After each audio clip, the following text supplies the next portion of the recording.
반갑습니다. 이렇게 주일을 맞아 각 가정에서 예배를 드리는 성도님들 한 사람 한 사람들이 생각나고 또 그렇게 기억하면서 오늘 예배를 주님 앞에 드리도록 하겠습니다.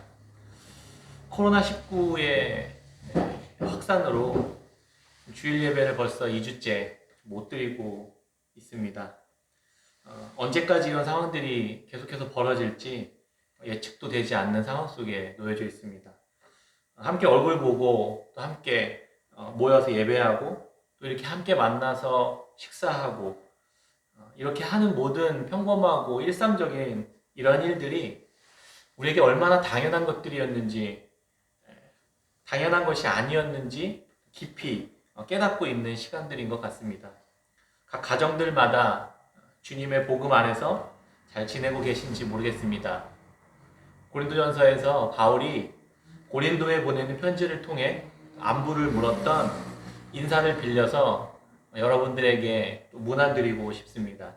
고린도전서 1장 1절에 하나님의 뜻을 따라 그리스도 예수의 사도로 부름을 받은 바울과 형제 소스데네는 고린도에 있는 하나님의 교회 곧 그리스도 예수 안에서 거룩하여지고 성도라 부르심을 받은 자들과 또 각 처에서 우리의 주 곧 그들과 우리의 주 되신 예수 그리스도의 이름을 부르는 모든 자들에게 하나님 우리 아버지와 주 예수 그리스도로부터 은혜와 평강이 있기를 원하노라.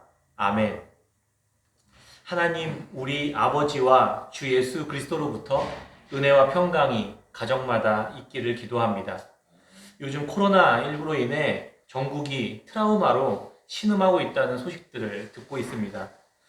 밖에 나가지 못하는 것에 대한 답답함들이나 나도 언젠가 걸릴지도 모른다는 불안함, 또 옆에 있는 사람이 어떤 사람이 누가 감염자인지 알 수 없는 그런 두려움들과 막막함들, 이렇게 상황들이 이런 상황들을 또 만들어냈다는 그렇게 만들어냈다고 보여지는 신천지나 또 슈퍼전파자들이나 또 사태를 이렇게 키운 정부나 또 이런 사람들에 대한 분노나 불신들이 점점 커지고 있습니다. 많은 기사들이 질병의 방역뿐 아니라 마음의 방역도 필요할 때가 됐다고 기사를 계속해서 써내고 있습니다. 불안과 두려움에 잠식되는 이유는 불안과 두려움을 주는 메시지에 계속 우리가 너무나 많이 노출되어 있기 때문입니다. 하나님의 은혜와 평강을 주시는 아버지 하나님의 말씀과 그 안에 담긴 메시지에 우리가 더 많이 노출되어서 우리가 더 평안과 그 안정 가운데 살아가는 그런 시간들이 오히려 되시기를 또 바랍니다. 이번 코로나 사태에서 많은 사람들이 두려움과 공포에 시달리고 혼란과 혼돈에 사로잡혀 있지만 한편에서는 그 다음을 내다보는 사람들이 있습니다. 사회 전체에 미치는 이런 충격이 지금까지 우리가 지내왔었던 그 어떤 삶의 습관과 문화들을 많은 부분 바꾸게 될 것이라고 말하는 분들도 있습니다. 카이스트 경영학과의 이병태 교수라는 분이 페이스북에 이런 글을 올렸습니다. 코로나가 가져올 변화들이라고 해서 몇 가지들 올렸습니다. 첫 번째, 더 위생적인 생활이 몸에 뵐 것이다. 두 번째, 디지털 경제의 사회적 수용이 늘어날 것이다. 이제 핀테크, 무인 점포, 스마트 행정에 관한 요구가 폭발할 것이다. 세 번째, 유통은 더 빠른 속도로 오프라인에서 온라인으로 재편을 할 것이다. 네 번째, 대형 교회의 몰락이 시작될 것이고 탈종교화는 가속될 것이다. 다섯 번째, 정치 불신, 정부 불신은 증가하고 정치의 정쟁화는 격화될 것이다. 여섯 번째, 무능한 정부에 대한 시민의 저항이 한동안 한국 정치와 대의민주주의의 기반을 더 악화시킬 것이다. 하지만 디지털 대의민주주의, 참여민주주의가 그 보완 기능을 할 수 있을지는 우리 사회의 성숙도에 좌우될 것이다. 일곱 번째, 자동화는 이제 생력화, 인건비 절감에서 안전시설로 수용이 되고 디지털 경제에서 낙오되는 취약계층으로 인한 경제적 기회의 격차는 확대될 것이다. 여덟 번째, 기업들은 공급망 다변화로 위기 시점의 위험을 분산하기 위해 자원을 재배분할 것이고, 이는 국내보다는 해외 투자의 확대, 그리고 중국, 베트남의 과도한 집중에서 분산 정책을 고민하게 될 것이다. 아홉 번째, 시진핑의 중국 장악 능력의 저하로 아시아 범중화권 경제의 불확실성은 증가하고, 우리는 그 여파로 중화권 소비 및 투자 부진의 악영향을 장기간 감수해야 할 것이다. 열 번째, 문재인 정부의 국정 장악 능력은 이것으로 이미 피날레를 쳤다. 레임덕 속에서 2년 반을 표류할 것이다.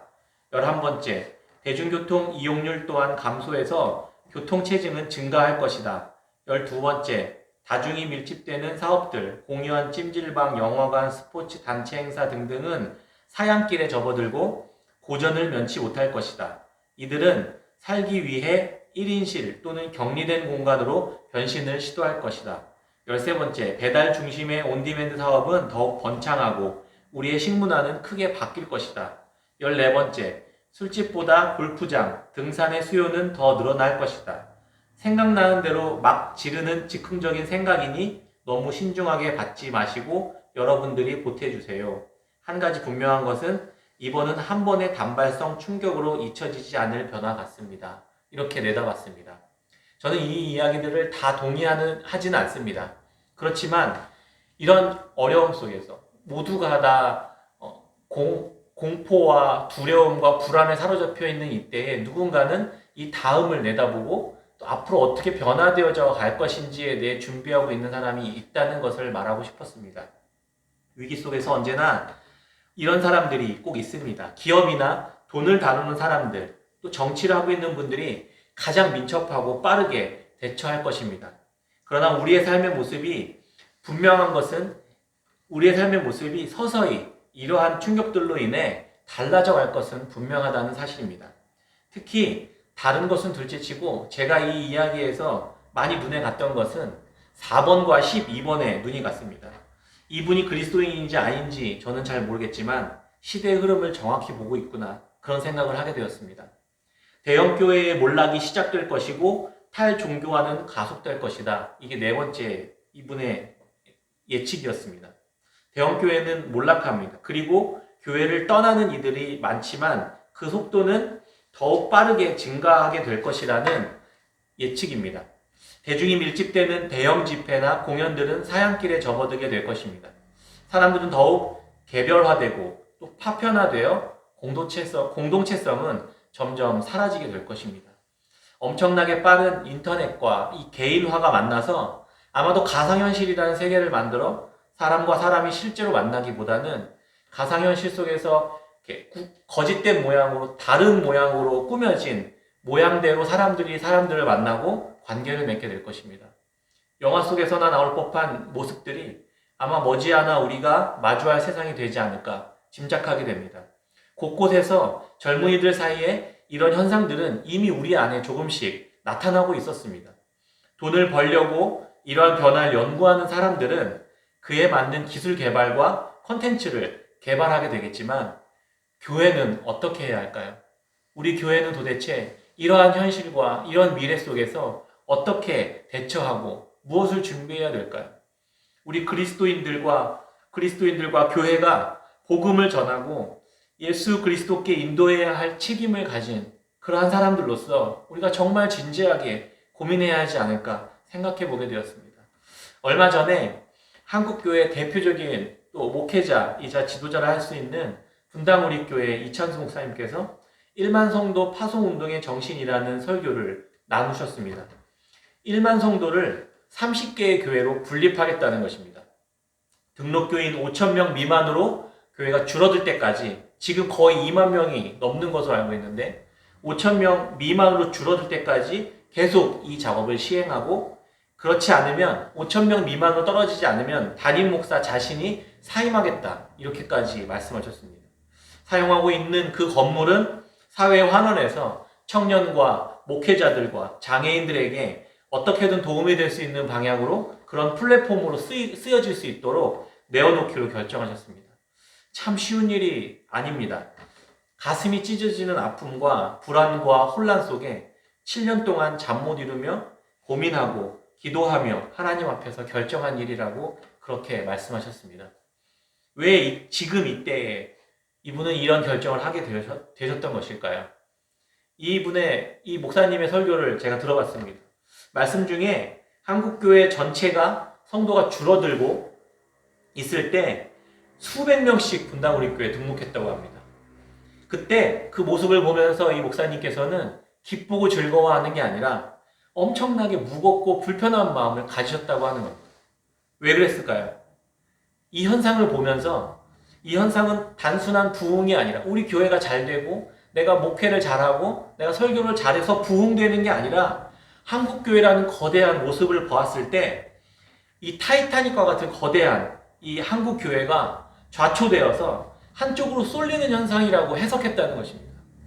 이것은 부흥이 아니라 배가 기울어서 함께 침몰해가고 있는, 그래서 직전에 쏠림을 현상을 벌이고 있기 때문에 이 교회에 사람들이 몰려들고 있다. 그렇기 때문에 즐겁고 감사할 일이 아니다라고 판단했다는 것입니다. 참 영적으로 깨어 계신 분이구나, 그런 생각이 들었습니다. 그리고 하나님 앞에 1만 성도 파송 운동을 결정하셨습니다. 그리고 7년 동안을 기도하고 고민하고 그렇게 있다가 2020년 올해 코로나19 사태를 분기점으로 실행에 옮기기로 결정하셨던 것입니다. 우리 하나님은 살아계십니다. 교회의 주인은 하나님이십니다. 하나님은 지금 교회를 향해 말씀하고 계신 것이 분명합니다. 일하고 계시는 것이 분명합니다. 이런 말씀을 나누기가 저 또한 굉장히 괴롭고 굉장히 고민되고 어려웠지만 그래도 꼭 나누고 우리가 함께 기도하며 가야겠다, 그런 생각을 하게 되었고 그래서 어렵지만 나누게 됩니다. 지금 우리는 아까 카이스트 교수께서 언급했던 단발성 충격으로 잊혀지지 않을 변화 같다고 했던 말을 생각해야만 합니다. 세상 사람들도 감지하고 있는 것을 우리가 듣지 못하고 있다면 그것만큼 어리석은 것은 없다고 생각합니다. 교회를 향한 메시지는 단발성으로 하나님께서 지금 경고하시는 것이 아니라 분명한 움직임과 방향성을 가지고 일하시고 있다는 것을 느끼고 있는 것입니다.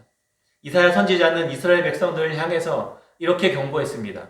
이사야 1장 11절에 여호와께서 말씀하시되 너희의 무수한 재물이 내게 무엇이 유익하겠느뇨? 나는 순양의 번제와 살찐 짐승의 기름에 배불렀고 나는 숫송아지나 어린 양이나 순염소의 피를 기뻐하지 아니하노라. 너희가 내 앞에 보이러 오니 이것을 누가 너희에게 요구하였느냐? 내 마당만 밟을 뿐이니라. 헛된 재물을 다시 가져오지 말라. 분향은 내가 가증히 여기는 바요. 월삭과 안식일과 대회로 모이는 것도 그러하니 성회와 아울러 악을 행하는 것을 내가 견디지 못하겠노라. 내 마음이 너희의 월삭과 정한 절기를 싫어하나니 그것이 내게 무거운 짐이라. 내가 지기에 곤비하였느니라. 너희가 손을 펼 때에 내가 내 눈을 너희에게서 가리고 너희가 많이 기도할지라도 내가 듣지 아니하리니 이는 너희의 손에 피가 가득함이라. 너희는 스스로 씻으며 스스로 깨끗하게 하여 내 목전에서 너희 악한 행실을 버리며 행악을 그치고 선행을 배우며 정의를 구현하며 학대받는 자를 도와주며 고아를 위하여 신원하며 과부를 위하여 변호하라 하셨느니라. 아멘. 하나님은 그들의 제사를 거절하고 계시는 것입니다. 절기와 모임, 예배를 받으시기에 이미 내가 지쳤다, 이렇게 말씀하고 계시는 것입니다. 생각보다 굉장히 충격적인 이야기입니다. 오죽했으면 하나님께서 자신이 선택한 이스라엘 백성들의 예배를 그렇게 말씀하셨을까 싶습니다. 이스라엘 백성들을 향한 경고 이후에 북이스라엘이 아시리아에 멸망당합니다. 그 이후에 100여 년이 지난 뒤 남유다는 BC 586년 바벨론의 포로로 끌려가 나라를 잃게 되는 비극을 맞게 됩니다. 이때 포로로 끌려갔던 제사장 출신 선지자가 에스겔이라는 선지자였습니다. 2년 전 2018년 저희 깨끗한 샘 교회는 에스겔을 공부하였습니다. 1장부터 마지막 장까지 꼼꼼히 살펴보았습니다. 그때 우리를 말씀으로 준비해 주셨던 내용이 성전이 곧 바벨론의 포로로 끌려가게 된다는 내용이었습니다. 성전은 무너질 것이고 이스라엘 백성들은 바벨론의 포로로 끌려가게 될 것이다. 이것이 에스겔의 내용이었습니다. 물론 뒤에는 희망의 메시지가 있지만 말입니다. 두려웠습니다. 단순히 징계가 아니라 모든 것을 다 잃어버리게 될 수도 있다라는 하나님의 엄중한 경고와 심판의 메시지였던 것입니다. 실제로 전쟁이 나고 멸망하고 그렇게 된다는 이단 사입이 그런 미신 같은 예언이 아니라 이찬수 목사님께서 느끼셨던 그런 마음과 그런 메시지, 그런 두려움, 그런 것들을 경험하고 있다는 말씀을 나누고 있는 것입니다. 거대한 유람선과 같은 한국교회, 그 교회가 난파되어서 좌초된 채 가라앉아 가는 정도의 충격으로 우리가 이해하면 좋겠습니다. 에스겔은 바벨론의 포로로 끌려간 제사장이자 선지자였습니다. 대부분의 이스라엘 사람들은 죽고 병들고 재산과 가족과 직업도 다 잃게 되었습니다. 이스라엘에서 누렸던 화려한 성전이나 제사나 제도나 율법, 절기 이런 모든 것들, 그런 모든 것들이 하나님의 언약 백성으로서 그런 정체성으로 가지고 있었던 이 모든 것들을 다 빼앗기게 되었던 것입니다. 아무것도 할 수 있는 게 없었고 아무런 소망도 남아있는 게 없었습니다. 나라도 왕도 비참하게 잃어버렸고 성전도 폐허가 되었고 하나님은 자신들과 함께 계시지 않는 것처럼 그런 비참함과 침통함과 우울함을 경험하게 된 것입니다. 하나님이 자신들을 버리신 것 같은 느낌도 가졌을 것입니다.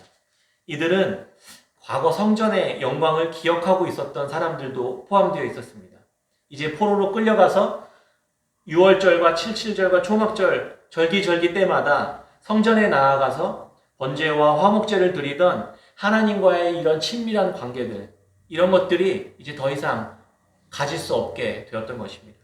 드리고 싶어도 드릴 성전이 없었고 드릴 재물도 남아있지 않았던 것입니다.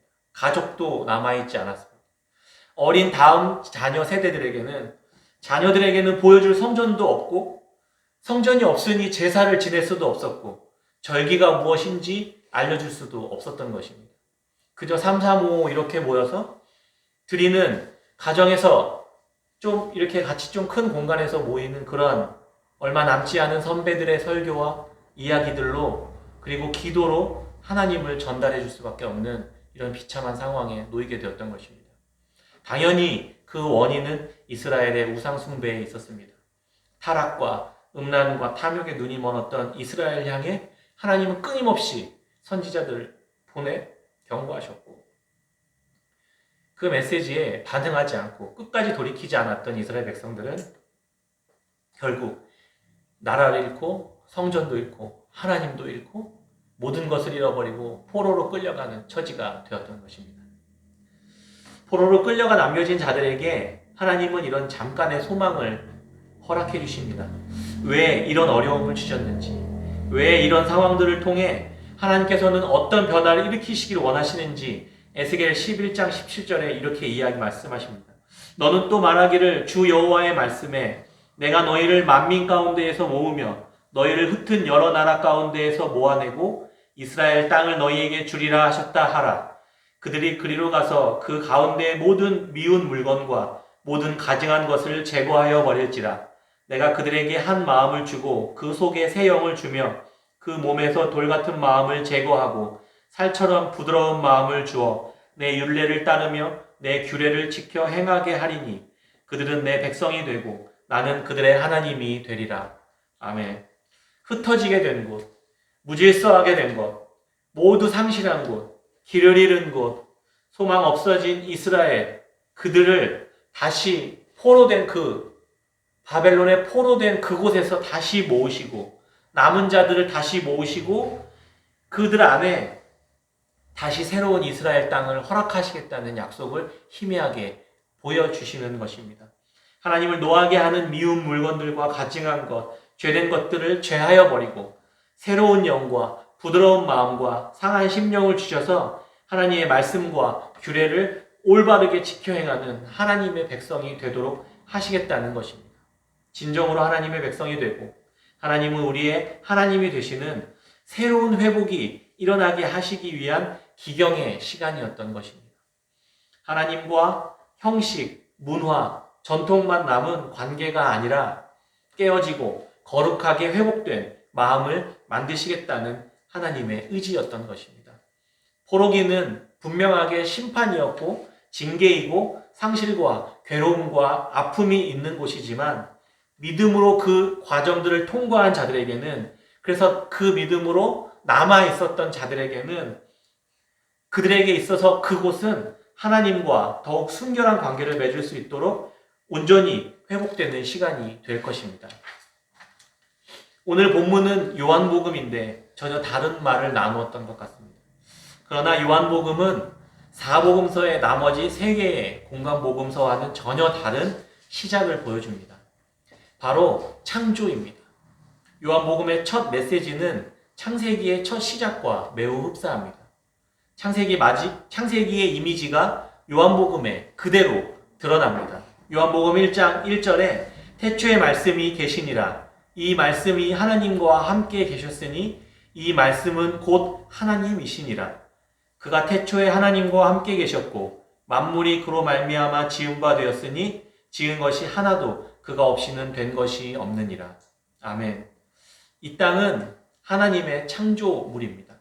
우리도 하나님의 피조물입니다.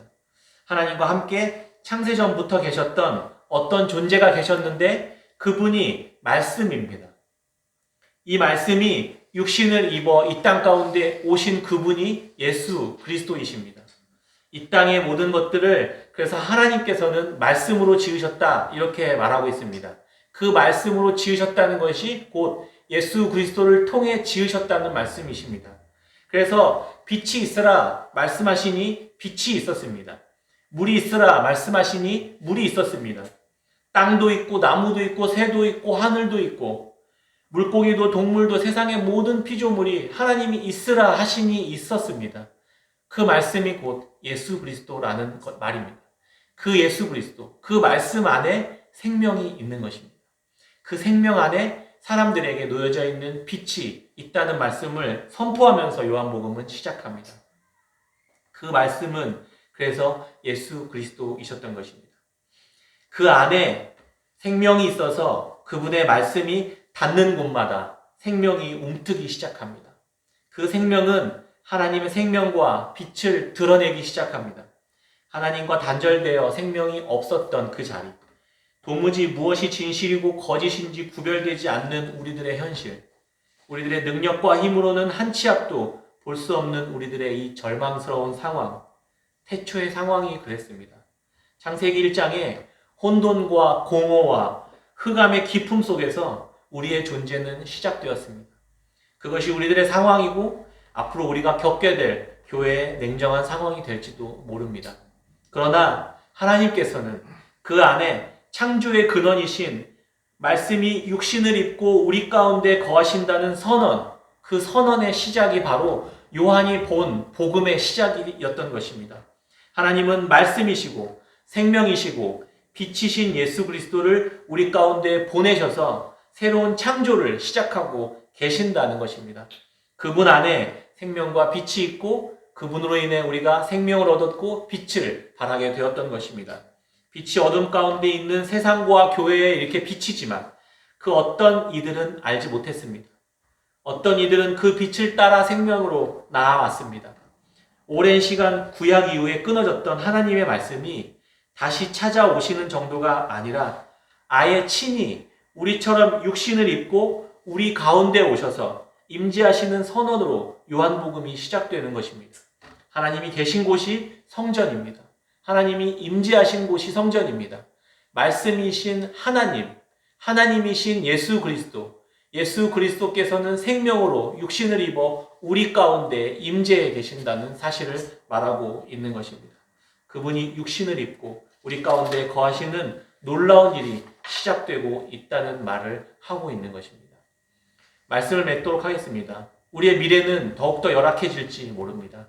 그러나 그 안에서 남겨진 자들을 통해 하나님은 흩어진 자들을 모으시고 마음을 깨끗게 하시고 새로운 영으로 하나님의 말씀에 순종하는 교회의 성도들을 반드시 세우실 것입니다. 이단 사이비처럼 거짓말로 사람의 마음을 미혹시키는 것이 아니라 생명이시고 빛이시고 창조하시는 능력의 말씀이신 예수 그리스도만 우리 가운데 있게 하실 것입니다. 말씀이 육신이 되어 우리 가운데 거하심에 우리가 그의 영광을 보니 아버지의 독생자의 영광이요 은혜와 진리가 충만한 그러한 교회를 우리 가운데 세우실 것입니다. 얼마 전 우리 함께 예배했던 킹 오브 킹즈의 가사가 지금 우리에게 너무나 적절한 내용인 것처럼 들립니다. 그 찬양의 가사가 이 요한복음 전체의 이야기를 녹여 담아놓은 것 같아 읽어드리고 오늘 말씀을 마치도록 하겠습니다. 소망 없고 빛도 없는 어두운 세상을 하나님이 사랑하사 우리에게 오셨네. 예언하신 약속대로 말씀이 육신되어 하늘 영광 버리시고 땅으로 오셨네. 주가 지으신 모든 세상을 구원하려 영광의 주 예수님이 죽음을 택하셨네. 그 고통 속에서도 주의 뜻 기억하사 길을 잃은 우리를 위해 십자가를 지셨네. 부활하신 그 아침 닫힌 무덤 열리고 죽임당한 어린 양 죽음을 이기셨네. 생명의 길 되시는 그리스도를 통해 아버지께 오는 자 모두 회복되리라. 주가 세우신 교회 성령이 이끄시네. 영원한 주의 복음 무너지지 않으리. 주의 보혈로 인해 나는 자유케 됐네. 예수의 사랑으로 새 생명을 얻었네. 찬양하세 우리 주 삼위일체 하나님. 지극히 높으신 주 영원토록 찬양합니다. 아멘. 이렇게 선포되고 선언되는 복음, 이 요한복음을 통해 우리가 계속해서 이 시대 우리 가운데 또 한국 교회 가운데 이 세상 가운데 말씀하시고 새 창조를 이뤄 가시려고 하시는 아버지 하나님의 마음을 우리가 품고 함께 그 뜻에 순종하며 거룩한 교회로 지어져가는 저와 여러분들, 깨끗한 생명을 성도님들 되시기를 주의 이름으로 축원합니다.